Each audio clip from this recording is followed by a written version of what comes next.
hubungan dunia dan akhirat, relasi dunia dan akhirat. Bahasa kita sering mendengar menanam padi, tumbuh padi, menanam rumput, tumbuh rumput. Dalam bahasa Imam Ghazali, ad-dunya mazru'atul akhirah. Dunia itu kebunnya akhirat. Ad-dunya mazru'atul akhirah. Dunia itu kebunnya akhirat. Kalau kata Ustadz Sutisna, melak cabe tumbuh cabe, melak timun tumbuh timun. Jadi hirup teh kumaha melakna, ya.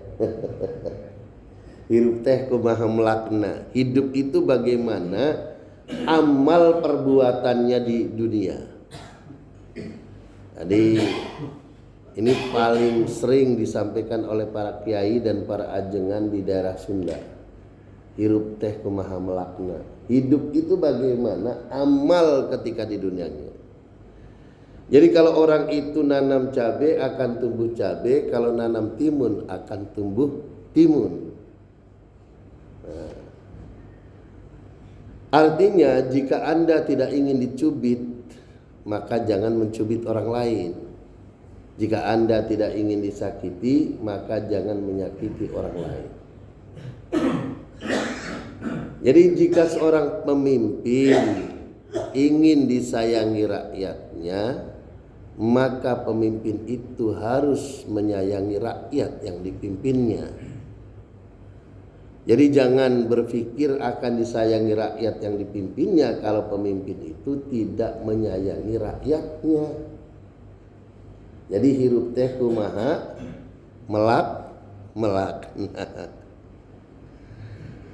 Imam Nawawi bin Umar Al-Jawi Al-Bantani di dalam kitab Nashaikhul Ibad, beliau di bagian pendahuluannya, di bagian awal dari kitab itu beliau mengutip hadis irhamu man fil ardi yarhamukum man fis sama.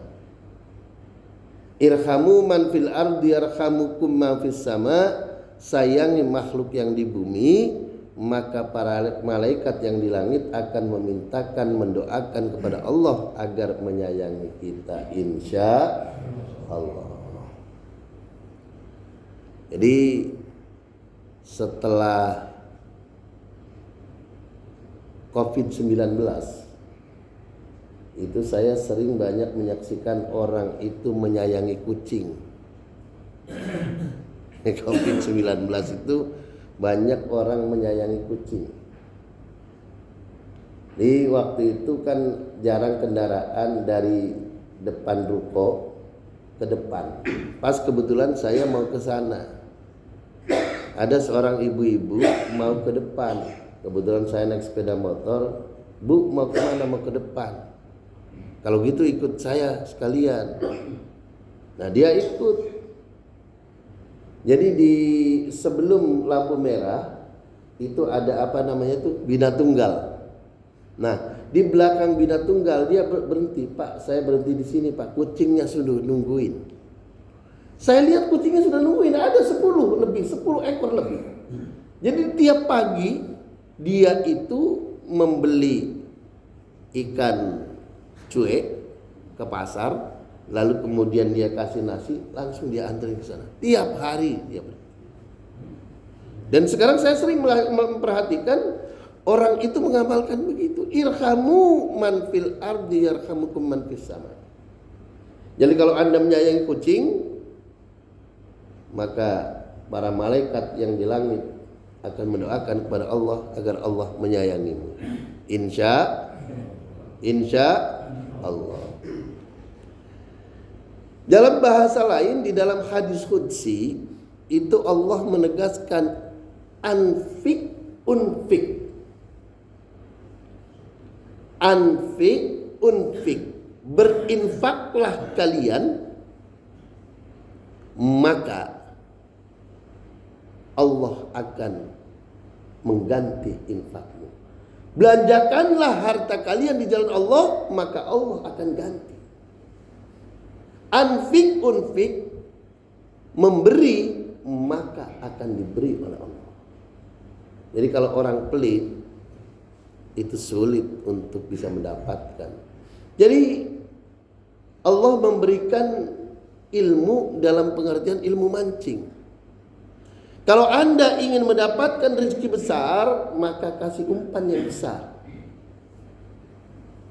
Jadi kalau Anda ingin cuma dapat ikan kecil, pakai umpannya cacing. Tapi kalau yang lebih besar lagi, pakai umpan yang lebih gede lagi. Nah itu. Jadi karena itu rumusnya anfik unfik. Anda memberi, maka Allah akan memberi. Jadi rezeki itu tidak turun dari langit, tapi rezeki itu lewat manusia lain. Jadi lewat bagaimana? Kata Sayyidina Umar ketika ada seorang pemuda, dia lihat waktu duhur ada di masjid sampai waktu asar ada di masjid, maka didorong oleh Umar, keluar kamu, Allah tidak akan menurunkan emas dan perak dari langit. Bahwa rizki itu karena kita berkomunikasi, berinteraksi dengan orang lain. Jadi kalau orang itu mendapat rizki bukan mendapatkan sesuatu dari langit, bukan. Tapi kalau kita sering memberi, ada orang yang memang mampunya memberi kepada kucing, maka dia tiap hari dia memberi makan kucing. Dengan memberi makan kucing, maka Allah akan memberi rezeki kepada kita. Nah, itu. Karena itu rumusnya anfik unfik. Kalau dalam bahasa anak-anak pesantren, man yazra yahsud man jadda wajada. Ini kata-kata mutiara. Man yazra yahsud, siapa yang menanam dia akan mengetam. Man jadda wajada, siapa yang sungguh-sungguh dia akan sukses. Jadi ini rumusnya. Jadi jangan berharap mendapatkan sesuatu dari Allah kalau kita pun tidak memberikan sesuatu kepada makhluk lain. Hadirin kaum muslimin sidang subuh rahimakumullah. Disinilah para ulama kemudian menegaskan famay ya'mal mithqala dzarratin khairan yarah wa may ya'mal mithqala dzarratin syarran yarah. Barang siapa yang mengerjakan amal kebaikan seberat dzarrah, maka dia akan melihat balasannya. Dan barang siapa yang berbuat kedzaliman, berbuat kejahatan, berbuat kemaksiatan, syarra yarah, maka dia akan melihat balasannya. Jadi kembali kata Ustaz Sutisna, kumaha melakna. Kumaha melakna. Jadi Allah yarham almarhum guru Persis Ustadz Zakaria itu menulis ini, pepeling kumaha melakna. Jadi kalau orang itu maksudnya apa? Manusia itu tergantung amal perbuatannya. Kalau kita santun kepada orang lain, maka orang lain akan santun kepada kita. Kalau kita tidak menghormati orang lain, maka orang lain pun tidak akan menghormati kepada kita. Kalau mulut kita pun kemudian sembarangan kepada orang lain, maka orang lain pun akan sembarangan kepada kita. Hadirin kaum muslimin sidang subuh rahimakumullah.